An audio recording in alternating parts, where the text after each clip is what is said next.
na kasama natin yung Panginoon. At yung sabi sa awitin, ano yung dapat nating response sa katotohanan na yun? Don't be afraid. Salamat sa Panginoon na hindi natin kailangan mangamba. Siya nga yung ating tagapagligtas. Sa kapahamakan nga ng impyerno, nagawa niya tayong iligtas sa pang-araw-araw pa po kaya na ating buhay. Kaya salamat po sa Panginoon sa paalala na yun. Sa atin pong hymn of preparation, tayo po ay aawit ng isang salmo mula sa Psalm 91, Abiding in the Almighty.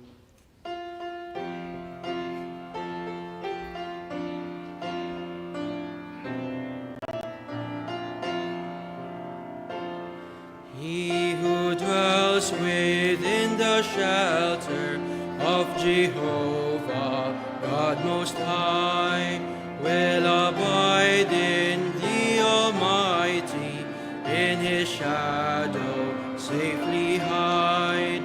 To the Lord I will declare you, you are my God, your defense, my strong fortress and my refuge, all my hope and confidence. He will save you from the trapper and from deadly pestilence. With his pinion he will hide you, shield you with his faithfulness. Nightly terror shall not harm you, nor the arrows fly by day. Dread disease and bleak destruction shall not fill you with dismay. Bago po natin awitin yung last stanza, maging yung awitin ito ulit.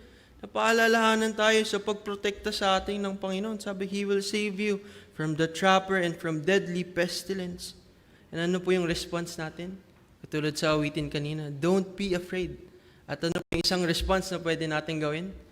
Tiwala po tayo sa ating Panginoon.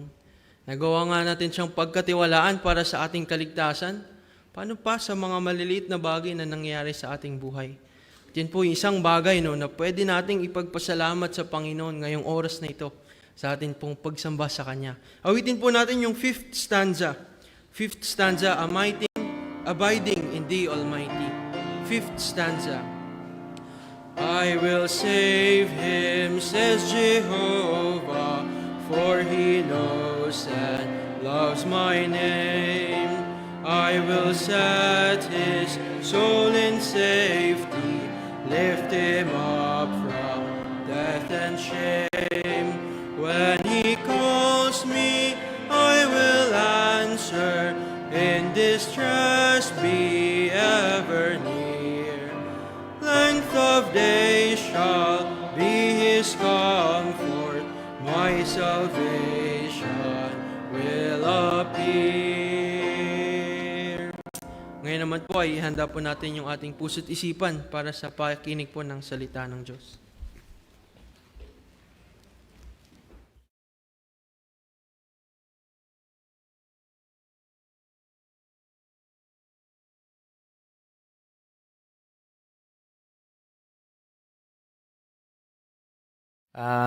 Mas maganda na po yung kalagayan niya ngayon, no? Wala po siya sa mechanical ventilator.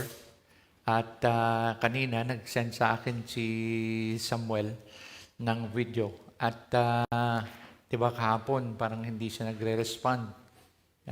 Pinapapisil ni Samuel yung kamay ng kanyang ng kamay niya kung napapakinggan siya ng nanay niya. At pag kinausap na yung nanay niya, Mami, sabi niya, pisilin mo ang kamay ko, naririnig mo ako. Walang response. Hindi niya pinipisil yung kamay ni Sam. Pero kanina, pagkatapos ng ating service, nagpadala siya sa akin ng video. Andyan yung bed, andito siya marahil sa harapan. Sabi niya, Mami, bumati ka. Tapos, gumanon tinaas ni Sister Inda yung kamay niya at kumaway siya. So, malaking improvement po yun. At sabi ko nga, malaking improvement din yung wala siya sa mechanical ventilator. Pero meron siyang, may isang issue na lumabas, which is, hindi ko mabanggit sa inyo ngayon, pero ipag-pray niyo lang yan. Meron pa silang dapat i-address at hopefully ma-address yun. Na po? Yun yung isa sa mga glitch na nakikita nila sa ngayon. No? So, alalahanin po natin sila sa atin pong mga panalangin plus yung mga panalangin na binabanggit ko kaninang umaga. No po? So, buksan po natin ating mga Biblia sa aklat po ng John chapter 4. No? Kuminsan, tinatanong ko ang aking sarili at marahil na itatanong nyo rin sa inyong sarili, bakit kaya 2,000 taon na nakakaraan? Madami naman ang mga Kristiyano. Pero parang hindi pa natin, sabi nga na sa English, we have barely scratched the surface. Because if I'm going to show you the statistics of the number of Christians in each nation, there remains still a lot of people that has not yet been reached with the gospel. Isipin nyo, no? 2,000 years. And then, I saw this, may pinakita yung isang tao na ideally, if people would win to the Lord, one soul at a time, and there will be no break of the chain, alam nyo, it will not take a lot of time, like 2,000 years, to reach out to the whole world. No? If only people would learn and focus on how to disciple. Just one soul a year. One soul a year. Kanina, assuming natin, ito lang gusto ko yung paano. Halimbawa, 200 yung attendance natin kanina, 200 na mga mananampalataya. If this 200 would pray for just one soul, for this year, to witness to, and then if it is the Lord's will, that person makes a decision to receive the Lord as his Savior, then that person will be discipled for the whole year. Now, so if all of us, 200 people, will be committed to find just one for the whole year, just one. Ikaw at ako. Isa lang kaluluwa. And then we are going to disciple that person for the whole year. How many people will we have in the church for the next year? 400. Tama, 400. Okay? So, the next year, by the end of the year, by the start of next year, which is 2026, we're going to have 400 committed believers who knows how to witness and disciple. Yung ideal ito, sinasabi ko sa inyo, ideal. If these 400 will commit themselves to just win one soul and disciple that soul for, sabihin natin, for the whole year, just one soul. Just one soul. No? 2027, ilan na tayo? 800. Then 1,600. Then 3,200. Then, doble ng doble yan. Doble ng doble, tama? So imagine, hindi lang naman tayo yung 200.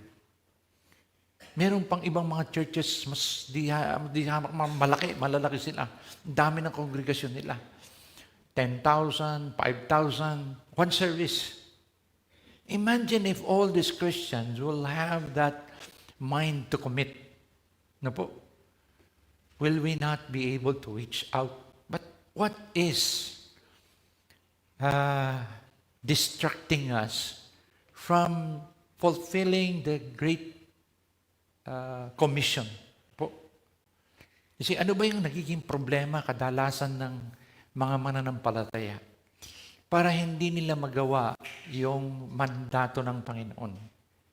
At dito sa chapter 4 ng John, makikita natin ng ilang bagay na maaaring nagpi-preoccupy sa atin. Yung na mas nilalaman nito o na mas napapahalagahan natin kaysa sa anumang bagay na hindi naman natin napapansin. Ano po? Sabi nga natin, kung meron kang pinakamahalaga na dapat mong pahalagahan sa buong buhay mo, ano yun? Kaluluwa.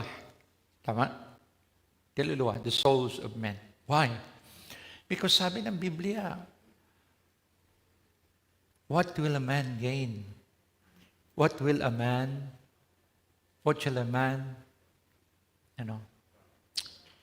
if he gains the whole world? Profit. What shall a man profit if he gains the whole world and loses his own soul? Samahin mo na lahat ng creation ng Panginoon. Isama mo na lahat ng gems and precious stones, sabihin natin. It cannot purchase even one soul. So ikaw at ako, tayo ang pinahalagahan ng Panginoon.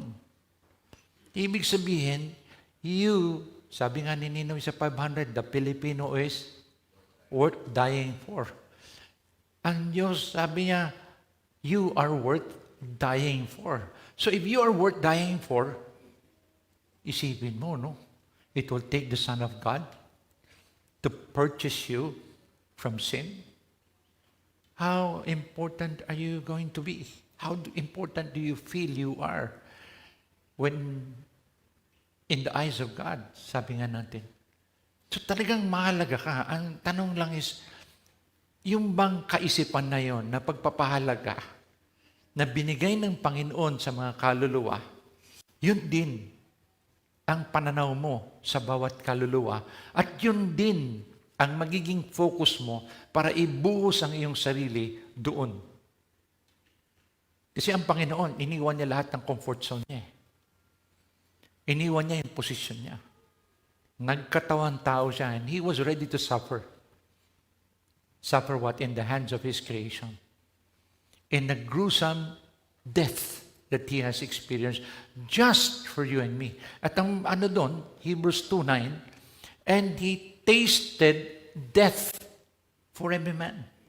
Yun lang, no? Yun lang. Ibig sabihin, Christ, knowing that this will be the price of redemption, tasted death for every man.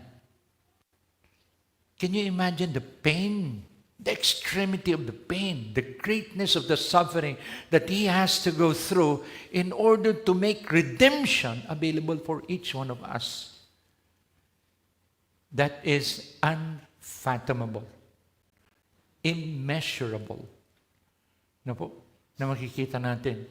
Ngayon, do we have that kind of mind? Ganon din ba yung pananaw natin na sa isang kaluluwa, na for the whole year, we are going to do something about it. You are not, sabi nga natin, it's just a mindset. No? You are going to set your mind. You are going to set your mind. Just one soul a year. Will it be that difficult? Pero tandaan nyo, pag sinet nyo yung mind nyong ganyan, opposition is going to come. But unless we go out there and bring the gospel message, we are not going to catch anything. Tama? And we have a sea of people around us. We don't have to climb mountains or go somewhere else to be fishers of men. The fish is all around us. We have the gospel to hook them to the Lord. So, ang tanong is, what's keeping us from bringing in the fish before God? What's keeping us from making disciples of all nations. What's keeping us from fulfilling and reaching out to all the peoples of the world to make them all the disciples?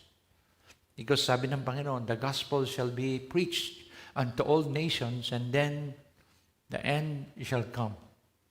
And you know what? It is currently being fulfilled. Gaano kahalaga yan? Kaya nga, sabi ko, ipipreach ko ito, what preoccupies us, so that we are not going to be distracted of what is most important. Alam ko may mga plano kayo. Alam ko may mga pangarap kayo. Pero sana hindi tayo maalis doon sa mga plano natin na talagang ang priority natin, yung kaluluwa pa rin ng tao, dahil yun ang pinahalagahan ng Panginoon. Ano po? Marahil, tatanungin natin sarili natin ngayon, hindi para iyain kayo o sabihin mas magaling kami dahil kami ay mga pastor. Hindi, that's not the intent. But to again, refocus you to what is most important. One that is valued for eternity. Ano po? And that is a man's soul. Now, let's all stand up to give honor to the reading of the Word of God, John chapter 4. And we are going to read the first 4 verses. Ano po? We are going to read this in unison. So, if you are already in John chapter 4, verses 1 to 4, say amen. Amen. John chapter 4, verses 1 to 4, the Word of God says, together, when therefore the Lord knew how the Pharisees had heard that Jesus made and baptized more disciples than John, though Jesus himself baptized not, but his disciples, he left Judea and departed again into Galilee. And he must needs go through Samaria. Let's pray. Most gracious Heavenly Father, remind us again, of God, of what is most important, dear Lord. We may be preoccupied with a lot of things that matters not for eternity, and yet it is part of our life and it is of importance. But we need not neglect what matters for eternity, because that is most important, dear God.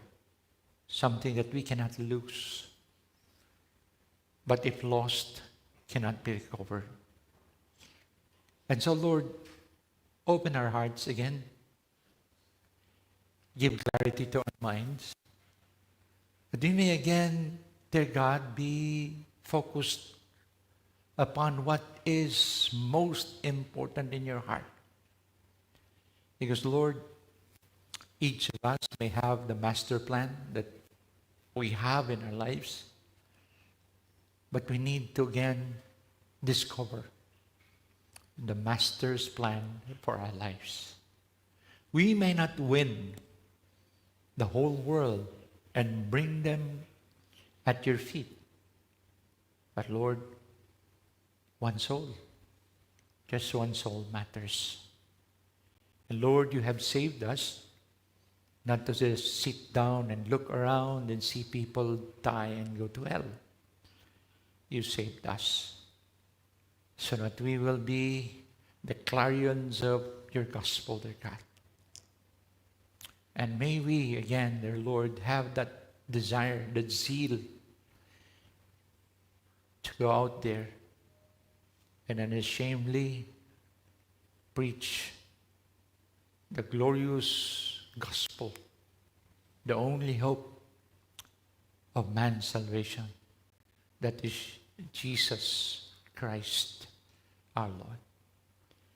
And Lord, it is my prayer that you're going to work in our hearts tonight, not only reminding us, but Lord, keeping our hearts aflame for service and for our devotion to what brings glory to your name and joy to your heart. And after, dear God, we hear the challenge tonight. May we again and go out into the world, see the world in a different way, see the world in your eyes, dear God. We commit our hearts to you. In Jesus' most precious name we pray. Amen. Please be seated.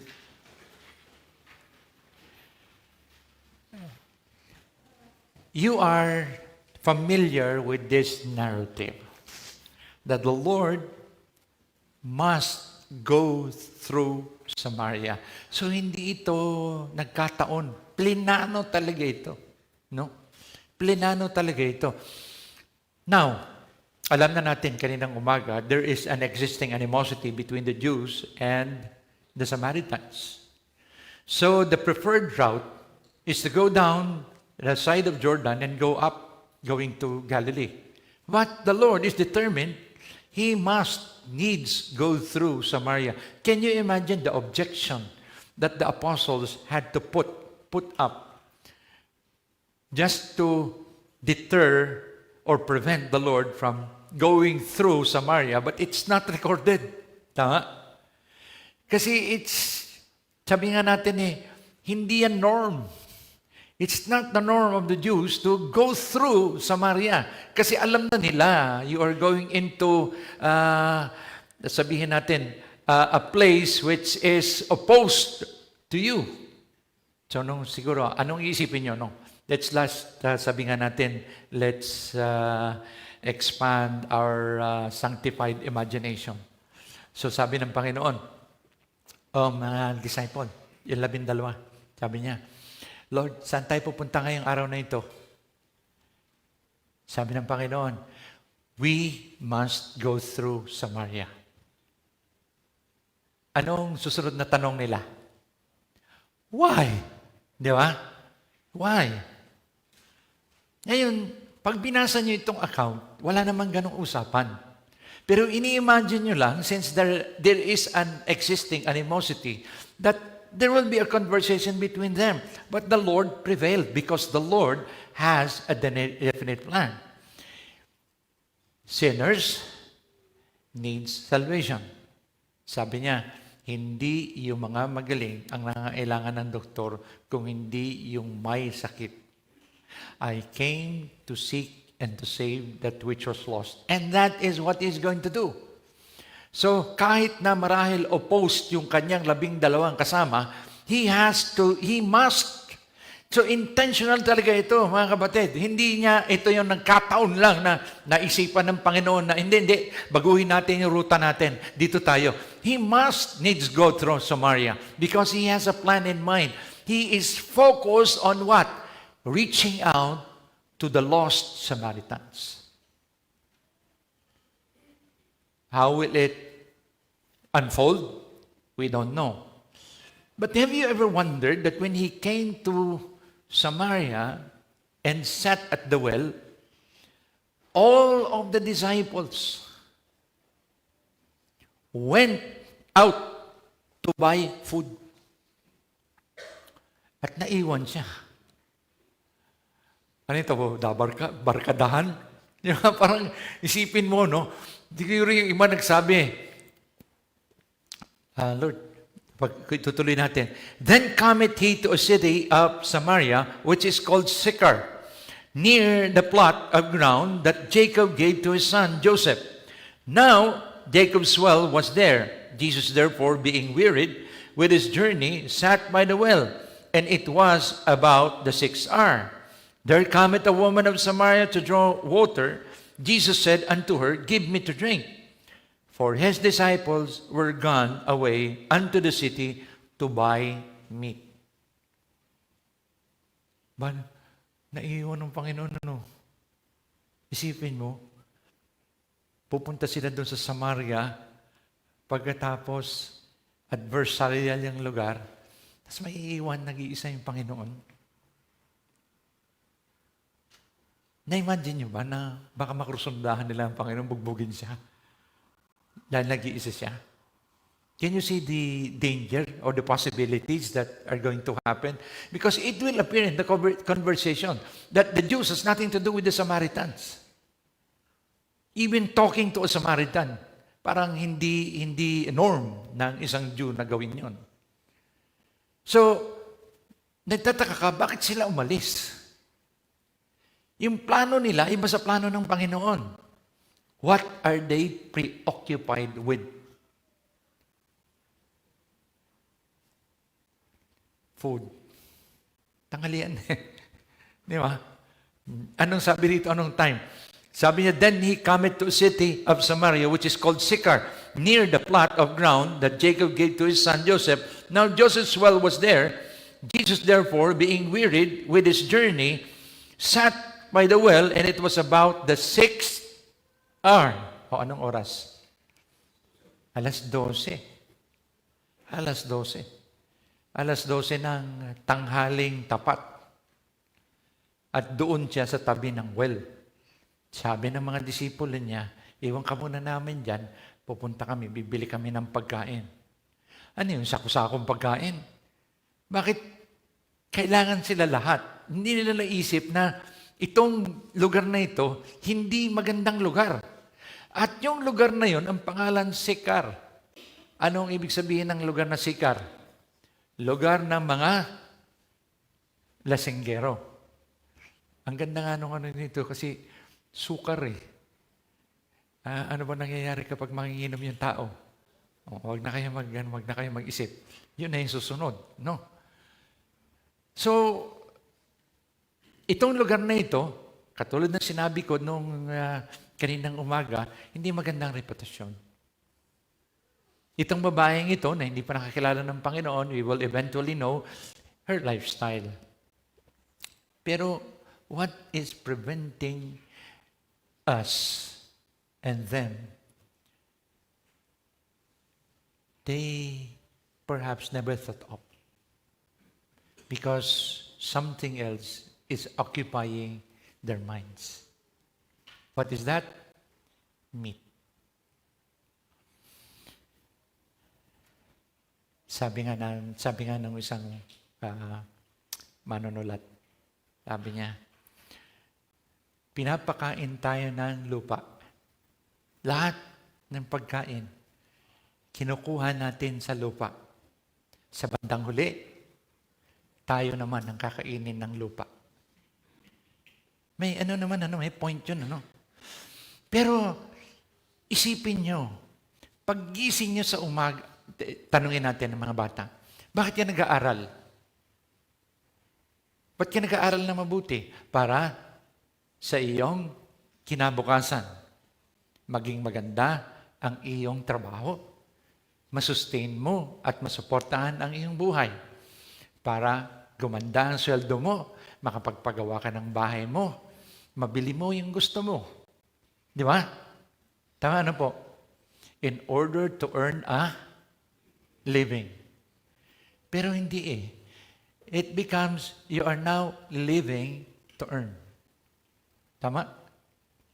So, lahat ng ginagawa mo, lahat ng pag-aaral mo, is not, the end of it, is not learning in itself.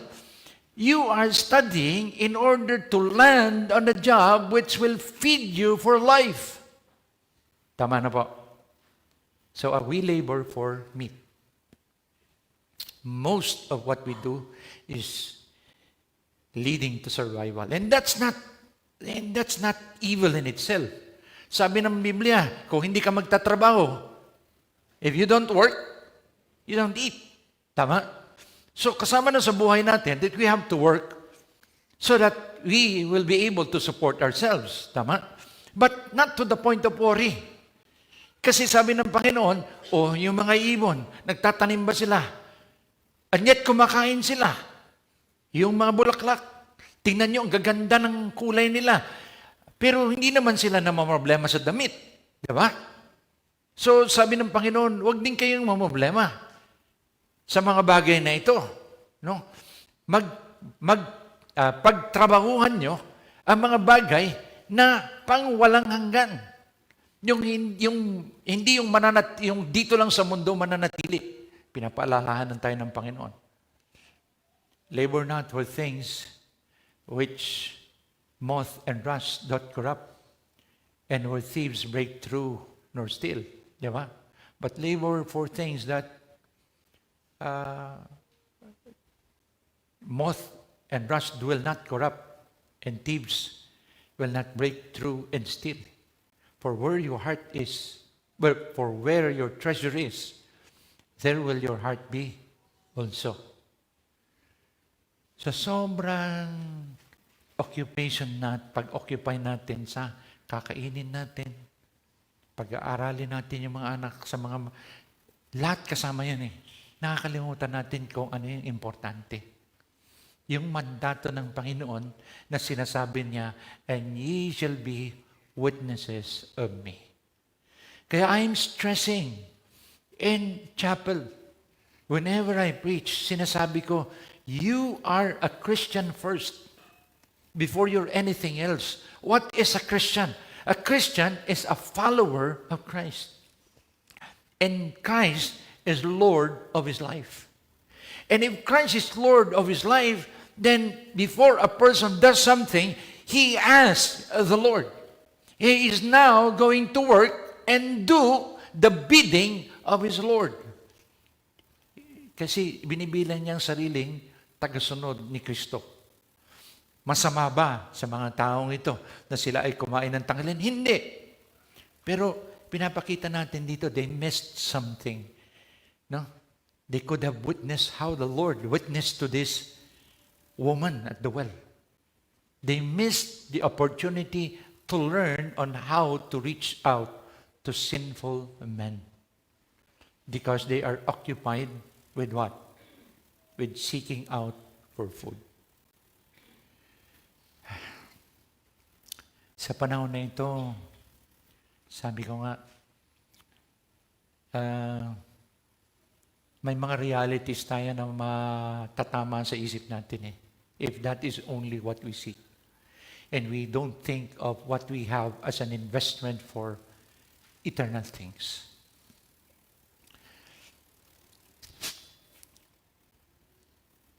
Pangarap ng bawat isa sa atin sa buhay na ito ang guminhawa. Tama ano po? Tama? Pag hindi kayo sumagot, gusto nyo maghirap. Which is ayaw nyo. Tama? Gusto nyo maging maginhawa ang buhay. Tama? Sa sobrang kaginhawaan ng gusto nyo ng buhay, sisikapin nyo ang lahat. Tama? Which is walang masama. Alam nga naman, maging tamad ka. Di ba? Magpakasipag ka. Ngayon, ang punto nito is that the end of what you're going to do? Na nakakalimutan mo na yung greater reason why the Lord is going to give you wisdom and the opportunity to excel. Yung bang, is comfort the end of itself, or there is a greater cause for the comfort, the riches that God has given you? Alam nyo, during the pandemic, ang dollar exchange, lumakas yung piso eh. 1:49. 1:49. No? Dollar exchange, 1:49. So, ang lakas ng piso. Kung nag-invest ka noon at bumili ka ng dolyar, magkano na ngayon? 56. Yung exchange yun. 57 something, pero bawasan mo ng 50 centimos yun. No. So, 56 something. So, kung may dolyar ka, tumubo yung dolyar mo. Pero kung may piso ka, umagsak ang pera mo. Yung dating mabibili mo ng piso, magkano na ngayon? 175 na. Ibig sabihin, sa akala mo na marami kang pera sa bangko, 1 million yung pera mo sa bangko, pero dahil hindi mo na malayan na tumaas ang dolyar, bumaba ang value, hindi na siya 1 million. 1 million yung bilang mo, pero yung buying power niya, wala na.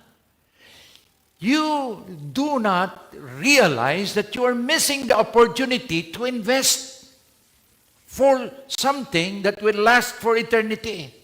Di ba? Yung siguro hindi niyo maisip kung anong ibig kong sabihin. Pero naunawaan niyo yun, ano? Pag tumaas yung value ng dolyar, yung buying power, yung pagbili natin na ginagamit ng pera natin, ay bumababa yung value. Pagka bumaba ang presyo ng dolyar, yung pera natin tumataas ang value. No?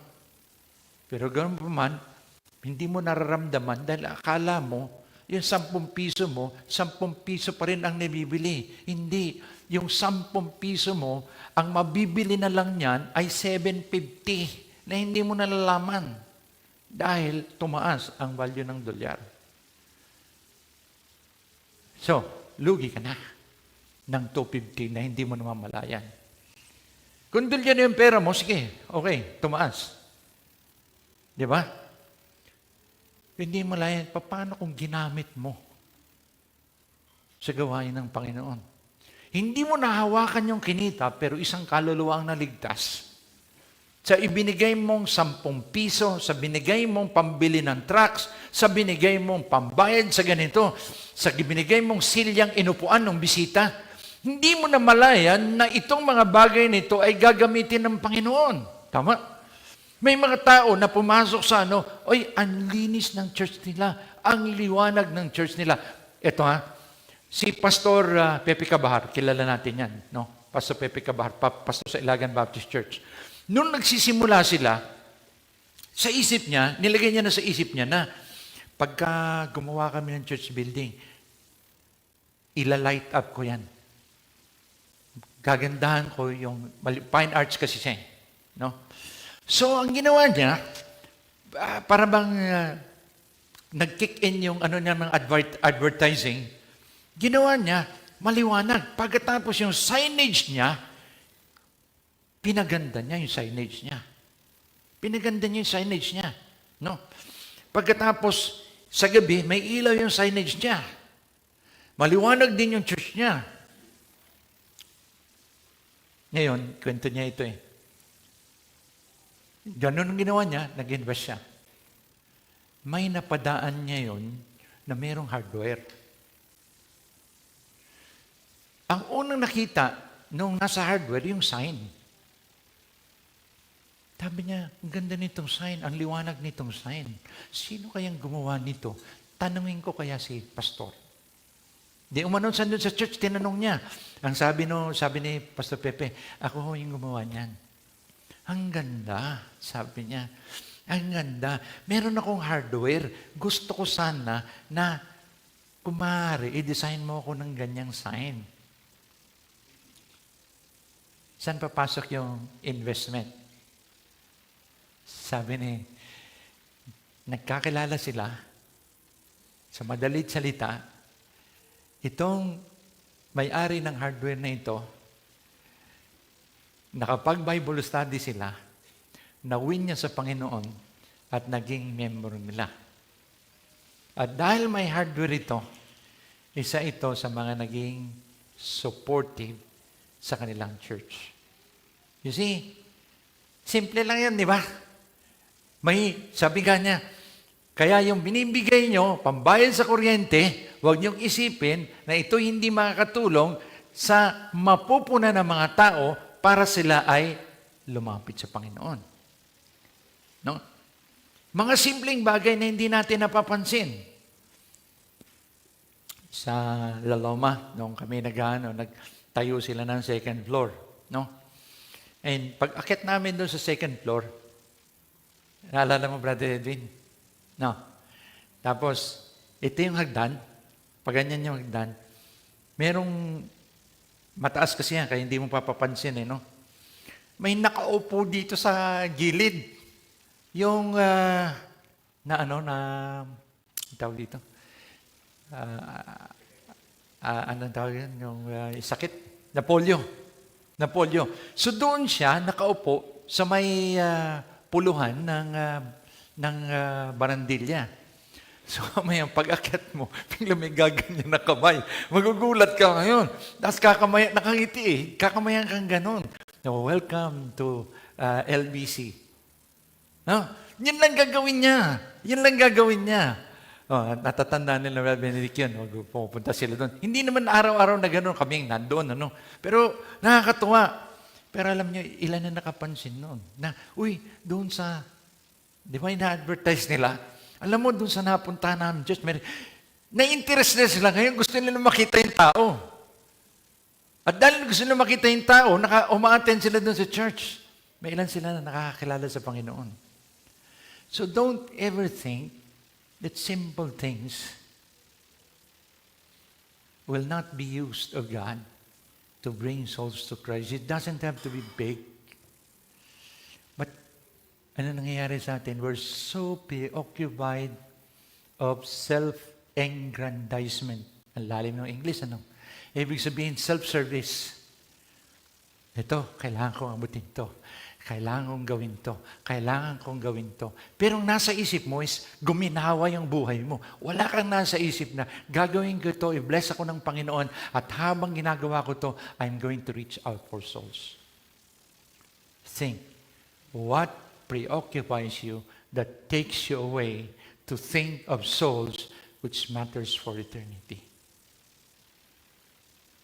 Preoccupation and pursuit of meat. I mean, without due thought for the souls of men. So, kung yon ang pumipigil sa inyo, na inaalis nyo na sa plano nyo, ang opportunity na mag-witness, then you are not helping the cause of making disciples of all nations. Remember, you are a Christian first before you're anything else. Meron pang isa na makikita natin na habang sila ay nag-witness na. Tandaan nyo, nag-usap, hindi, ang point natin dito is, what is distracting us? Kaya yun ang titignan natin. And nakita natin dito sa verse 6 na, preoccupation of material things. Second, na makikita natin is, nasa verse 35.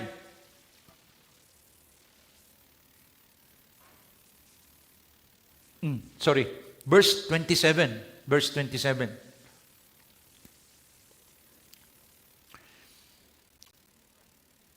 And upon this came his disciples and marveled. Napansin niyo? And marveled that he talked with the woman. Yet no man said, what seekest thou? Or why talkest thou with her? Di ba, pagbalik nila, wala pang kausap. Pagdating nila, nung dumating sila doon sa lugar, wala pang kausap ang Panginoon. Tama? Pagbalik nila, may kausap ang Panginoon. Babae. At tanghalian tapat. Samaritana. At walang isa man sa kanya, naisip nila sa verse 27, and upon this came his disciples and marveled that, ano ang kanilang kinamamaha? That he talked with a woman who is a Samaritan. You know what would prevent us to talk with people? Our own prejudices. Yung mga tinatignan mo yung tao, ay, ayoko yan, di maliligtas yan. Di ba, ang tingin nila, demonyo yan. Masama yan. Ay, naku, mayabang yan. Ay, yan, ibang relihiyon naman yan. Di ba? Tandaan nyo, ay yung prejudices natin, maybe, hindi magiging tama. Eto, may kasama ko sa dormitoryo. Ang usin niya mag-gitara. Bago ang pasok doon sa dormitoryo, dahil malapit lang yung eskwelahan. Itong taong ito, describe ko sa kanila, huwag kayong titingin sa ano. Ano siya? Bata pa siya, kalbo na siya. Tapos pag tinignan mo siya, parang galit. Parang galit. Ikapapasok ko lang, hindi ko pa nga siya kilala, galit. No? Tapos, pagtagal-tagal namin, mahusay niya palang tumugtog ng gitara. Mahusay siyang kumanta. Pagtagal-tagal, nagkaibigan kami. Yung hindi kaibigan na, naging friends. Ayos Tagalog, no? Baka madulas eh. Naging magkaibigan kami, no? Hindi nagkaibigan. Ano pa no? Maling Tagalog yun. Naging magkaibigan kami. Alam mo, sabi niya sa akin, sabi niya, Bert din ang pangalan nun eh. Bert, alam mo, nung una kang pumasok dito, akala ko, sabi ko, nako, yung tao ito yung hindi ka makakasundo, magiging kaaway ko to. Sabi niya. Yun yung nasa isip niya, kaya pala masama ang tingin niya sa akin. Pero sabi niya sa akin, hindi pala eh, bait mo naman pala eh. Sabi ko sa kanya, the feeling is mutual. Ganon din ang tingin ko sa iyo eh. Pero magkaibigan kami eh. No? So, may mga bagay na sabi ko, kung hindi ako nag-reach out, hindi siya nag-reach out sa amin, hindi na namin malalaman kung ano yung magiging resulta nun. At makikinig. Pero ginawa ko yung dapat kong gawin. No? Na-witnessan din siya. Hindi ko alam kung tumanggap siya sa Panginoon. Pero during that time, nakasama ko pa rin siya sa dormitoryo. May ilang mga kasama ko sa dormitoryo na nakapunta dito. No? Pero ginawa ko yung dapat kong gawin. The prejudices that we have, when we look at people, sa isang tingin natin, hindi natin makusundo, hindi na natin nabigyan ng tracts, it's preventing us. The people who needs the gospel most are the people near you. Kaya dinala yan ng Panginoon sa iyo para ano? Para marahil ikaw ang magbigay sa kanila ng ebanghelyo. Pero itong mga tao ito, they never tinan nyo ha, nung makita nila ang Panginoon na nakikipag-usap sa babae, don't you think na pag nakita nila yung mga babae at mga tao doon, makikipag-usap sila sa mga tao o makikipagmabutihan sila sa mga tao? Hindi. Question na nga nila sa ang isip nila na makipag-usap ang Panginoon sa mga tao eh. They have your own biases which what? Has preoccupied their minds. Mas mahusay kami kaysa sa kanila. So, hindi kami makipag-usap sa kanila. Kailan nyo naramdaman na abutan yung boss nyo ng gospel tract? O kausapin yung boss nyo at sabihin, boss, imbitahin kita sa church. The mere step of inviting people to church means a lot. Na po? It's a way of reaching out to them. Marahil hindi ka mag-witness, pero ibang mag-witness sa kanila. It happened. I mean, I was in the dormitory. Kasama ko si Brother Ensyong Buyayo, si Martin Dornagon. I was the one who invited them to church. That is what I did. I tried to witness to them. I don't know, I haven't read the whole Bible, but I figured out, because my Bible was marked, no, I tried to witness to them. But I don't know if I communicated well kasi bago ko mananampalataya eh.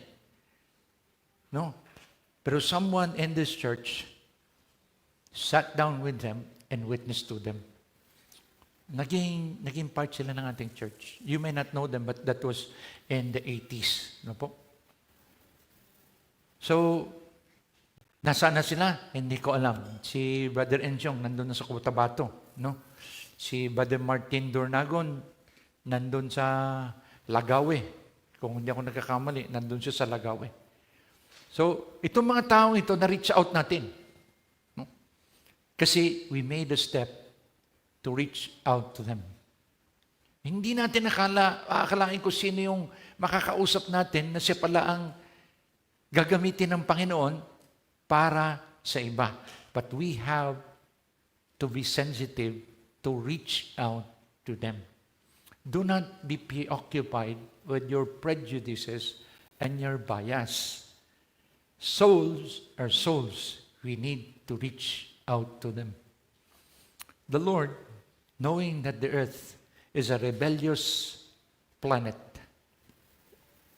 and He knows that He is going to be crucified, and He will be going through a gruesome kind of death. He was determined to step in,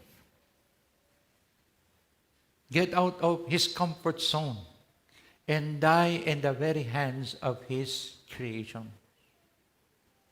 If that is how God, the Son, and the Father values you,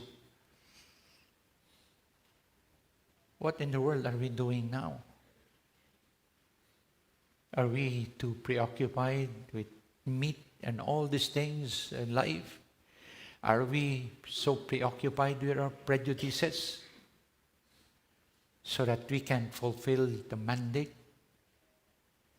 And lastly, wala nag-amen. So may number 4 pa at number 5 points. No? Last, ito pa, ang mag-ano sa atin, prevent sa atin. Itong verse 35. Say not ye, there are yet 4 months, and then cometh harvest. Kasi siguro nung time na yon, di ba may C60 na tinatawag, C66, C ganito. Ibig sabihin yung kain ng palay at ilang araw silang itatanim at aanihin. Yun yung ano ng number. Yung kain ng palay at saka yung number of days na tatanimin siya bago anihin. Ang sabi ng Panginoon, say not ye, there are yet 4 months, and then cometh harvest. O sinasabi nyo, malapit na yung mag-harvest, matagal pa yung harvest. Ano sabi ng Panginoon sa kanila? Behold, I say unto you, lift up your eyes and look at the fields, for they are white already to harvest. Ano ang senaryo na ito? Tandaan nyo, yung babae, matapos witnessan ng Panginoon, ay pumunta doon sa bayan at kinausap niya yung mga kalalakihan. Sumama kayo sa akin, ituturo ko yung tao na nagsabi kung sino ko. Di ba? Yun ang sabi. Sabi niya, ngayon, sumama yun sila sa babae. Tama? At pumunta sila kay Kristo. Nauna na yung mga disipulo doon, sunod dumating yung mga tao, binanggit ng Panginoon itong bagay na ito. Sabi niya, tignan nyo. Sinasabi nyo, 4 months pa bago mag-harvest. Sabi ng Panginoon, lift up your eyes. Di ba, occupied sila sa ano ng Panginoon? Pagturo ng Panginoon na kaya, lift up your eyes. Pagtingin nila sa direksyon na yun ng mga tao. They are not watching the field. These are the field of souls ready to harvest. They missed the harvest because they were preoccupied with meat. They were preoccupied with their prejudices, and they are procrastinating. Yung sakana, bukas na lang, mamaya na. Alam nyo, may mga bagay na hindi natin pwedeng ipagpaliban eh. Pag binigyan tayo ng pagkakataon. No? Naalala ko si pastor nung wini-witnessan niya yung tatay niya. Iniyakan niya yung tatay niya. And then, ano nangyari? Hindi niya visibly nakita na ang tatay niya ay nag-pray para magsisi at tanggapin si Kristo sa puso niya. Pero inayakan ni pastor para ipakita sa tatay niya gaano kaseryoso ang pangangailangan ng tatay niya para kay Kristo. Kaya gumawa siya ng paraan na umalis sa Pilipinas, mag-travel papunta ng Amerika, iniwan niya sila Ate Sheila at ang mga anak niya dito para kausapin yung tatay niya. Hanggang sa huling pagkakataon, nagsikap siyang abutin yung tatay niya. Hindi siya nag-delay. Pagkatapos mamatay ng tatay niya, hindi na siya umiyak, tinanong siya ng mga tao. Ba't nung time na buhay pa si tatay, umiiyak ka? Ba't ngayon, namatay siya, hindi ka namin nakitang umiiyak? Sabi niya, nung buhay pa si tatay, gusto kong makita niya ang luha ko. Para makita niya kung gaano kahalaga yung ebanghelyo na ibinibigay ko sa kanya. Pero ngayon wala na siya. Ano pang halaga ng aking luha? Hindi na nito mababago ang kanyang kalagayan. So tayo, mga kapatid, may mga mahal tayo sa buhay. Bukas na, saka na. Ang hirap mag-witness, mga kapatid. Nakapag-witness na ako na yung tao nakaganon. Di ba, pag namatay ang tao, sabi nila medically, last na mawawala sa kanya yung hearing niya. Isipin mo, witnessan ko yung biyanan ko na tatay ni Ate Cynthia nyo na talagang gulay na. Alam nyo, paano ang ginawa ko para mag-witness sa kanya? Naggawa ako ng tape. Nag-tape ako ng message. Ginanon ko ng Walkman dito. Hindi naman pwede siyang di ba? Alam mo ba, sa father mo, ganun din ang ginawa namin. Nag-usap kami ni Ate Ching noon. Dahil nahihirapan ng tatay mo nang humingi. Sabi ko, magti-tape ho ako. Katulad ng ginawa ko sa biyanan ko. So hindi ko alam, kasi nandun na kami sa Ojongan during that time. So what you have to do something to reach out because they are still there. Beg. Show them how much it is important. You know what? They're going to reject you. But paliwalain mo yun. Sticks and stones may break my bones, but words cannot hurt me. While there is yet hope, while they are still alive, plead with them because their souls are important. At the onset, yung mga parents ko, meron na kami yan, ganito. Pero alam mo, yung mga kapatid ko rin, unang witness ko sa kanila, ang nangyari, sabi ng kapatid ko sa akin, kung yung relihiyon mo importante sa'yo, importante rin sa amin. Kasi ang birada ko iba eh. Parang ang dating, ang basa nila, yabang, ang gusto ko i-communicate, concern. Pero sa bandang huli, nag-mellow ako. And I approached it, and I spoke the truth in love. In the end, ang Panginoon ang kumilos. Nang mamatay ang nanay ko, mamatay ang tatay ko, andun sila. Sabi sa akin ng kapatid ko, now I understand. O ate, gawin mo na. Oo, ginawa ko na. So, hindi ko alam kung anong pagkilos ng Panginoon sa kanilang puso. But procrastination, mga kapatid. Di ba sabi nga ni Pastor Pats, P is for, siya nagsabi niya, hindi ako. Pero may mga hindi pwedeng ipagpaliban dahil ito na ang oras ng anihan. Kung may panahon, kausapin niyo na sila. Naalala niyo nakalimutan ko yung pangalan ng tatay ni Frances Aguinaldo.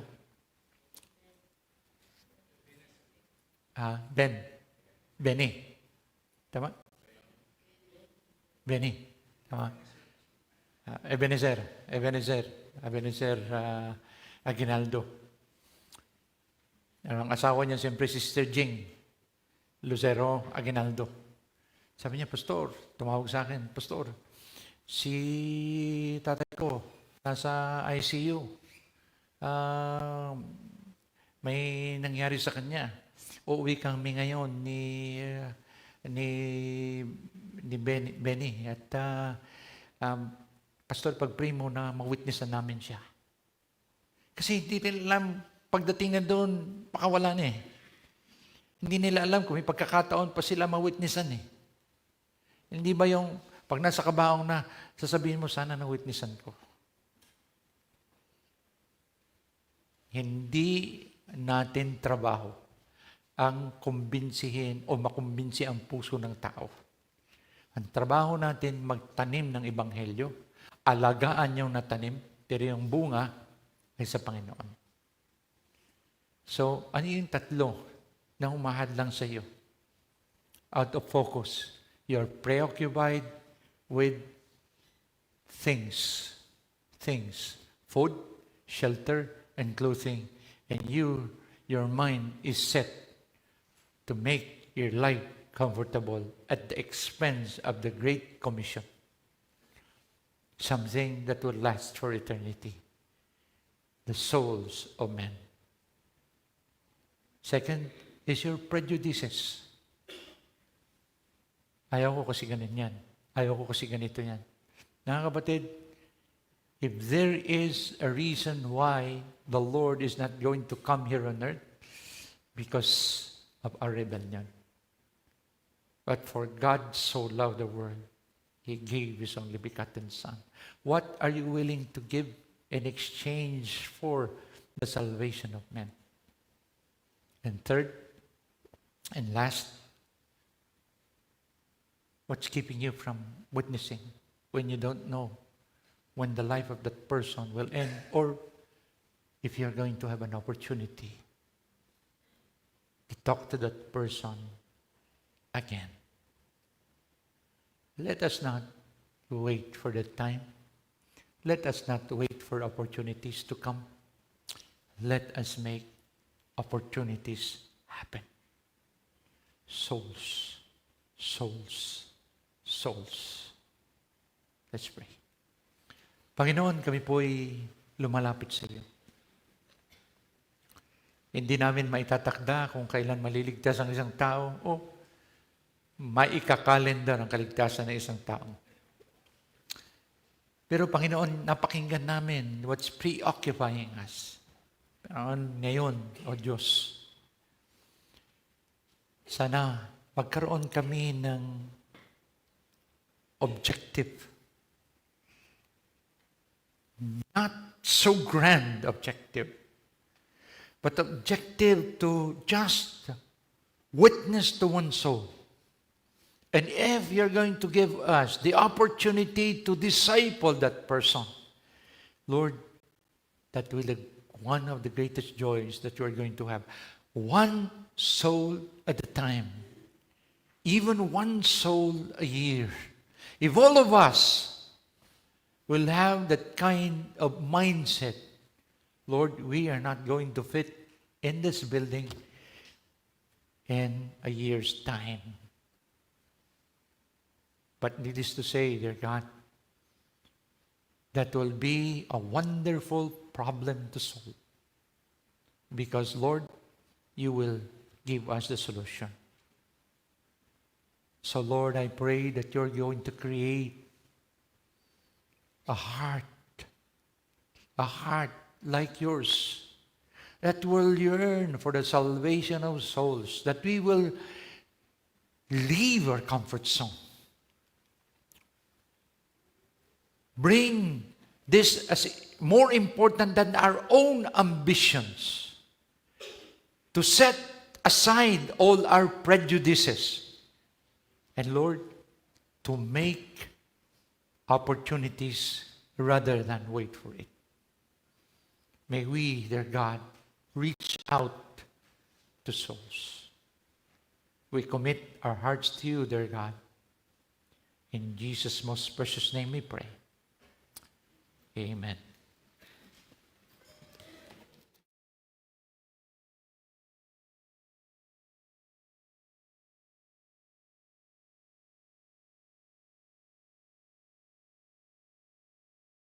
Magandang paalala po sa atin ng mensahe po na ating napakinggan.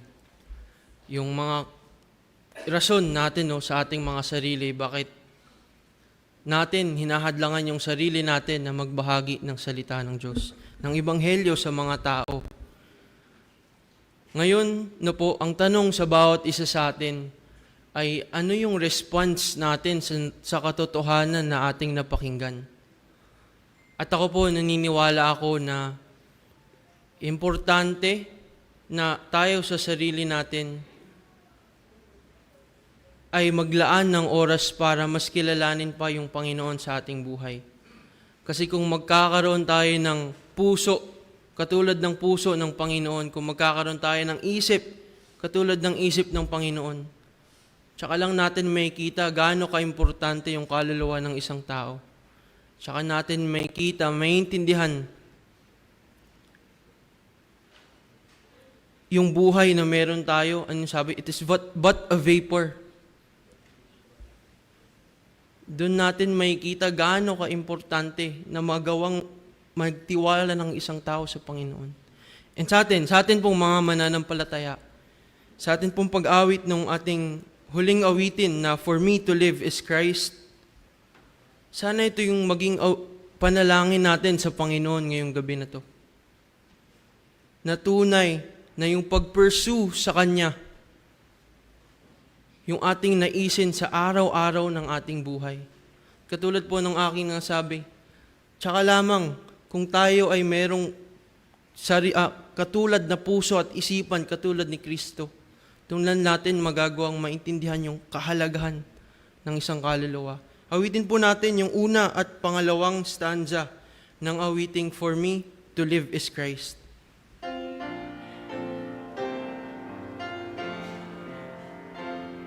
In life or death I'll not despair, my hope in Him I'll boldly share. To live is Christ, to die is gain, I seek to magnify His name.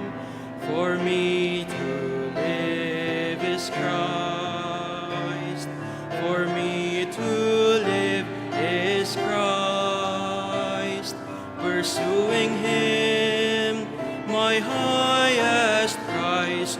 For me to live is Christ. Tayo po ay tumayo lahat sa pag-awit po natin ng second stanza ng awitin pong ito.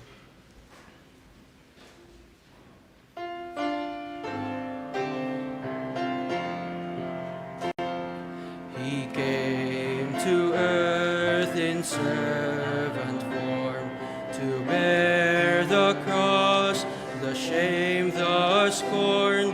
This mind of Christ I'll make my own, to serve with humble heart alone. For me to live is Christ, for me to live is Christ, pursuing Him, my highest prize. For me to live is Christ. Magandang gabi po sa bawat isa sa atin. Bago po tayo umuwi, no? Huwag po natin kalimutan na i-welcome po yung ating mga punta po daw sa harap, yung mga na-baptize po kanina. Punta tayo po dito sa harap. And huwag po natin silang kalimutan na batiin, no? I-welcome po natin. Magandang gabi po sa bawat isa sa atin. Ay, punta.